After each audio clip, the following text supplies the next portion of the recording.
On a gleaming night, a man walked the street with his cane in hand. As he looked down, something approached from behind. It was none other than a monster, an eldritch horror. As it loomed over him, the man turned around silently, reacting only to the squishing noise it made. Facing the strange presence in front of him, he calmly said, "Hello, may I ask if you need any help?" The monster, who had come to attack, stood speechless. She had no idea how to react. Then she tried to pull a scary face, as if to say, "I'm going to eat you," but instead it looked more like a pouting, cute, pooky face. Silence followed. She then said, "I bet you're shaking in your boots right now."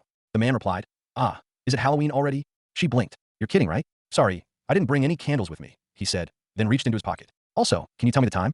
He held out a pocket watch. The girl pouted, "No, look yourself." The man smiled and gently said, "I'm blind." It was like a buzzer went off in her heart. Her mind went numb. "I'm sorry," she said, with his cane still in hand. The man replied, "That's all right." She looked at him in a daze and then told him, "It's 9 p.m. The man said, "It's already 9? I really took my time walking here, didn't I?" As he began to walk away, he added, "You should go home as well, miss." But the girl, stunned by his kindness, replied, "I don't have a home." Her ragged clothes told the rest of the story. The man paused. "You poor thing. I can lend you a place if you want." She was shocked. "Wait, I was about to attack you. But you didn't," he said, "even knowing I'm harmless." "You're insane." "Maybe I am." She muttered, "Fine, just because I badly need a place. It's all right." He smiled. "Don't mention it. By the way, have you eaten yet?" She shook her head. "No, well, you're in luck," he replied. Later, we get a small glimpse of when he took the girl home. His wife greeted them.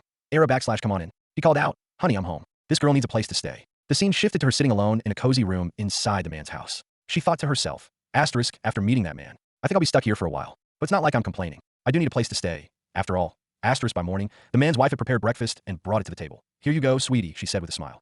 The girl thought, despite me being a monster, that they didn't treat me any differently.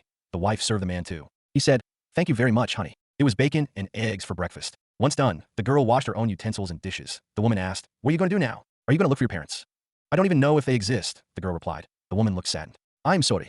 Don't worry about it. You're free to stay here as long as you want," she said, patting her head. "All right, sweetie, I could do the rest alone." The girl bowed and hurried back to her room. On the way, she passed by the room where the man was working. He noticed her somehow. "Oh, hi. Are you done helping with the dishes?" She was startled. "How does he know I'm here?" "Yeah, I was just looking." "But how did you do that?" she asked, referring to the sculpture he was working on. He explained, "See, when you lose one sense, the others grow stronger. In my case, it's touch." She looked at his other works. "Ah, that's how he did it," she thought.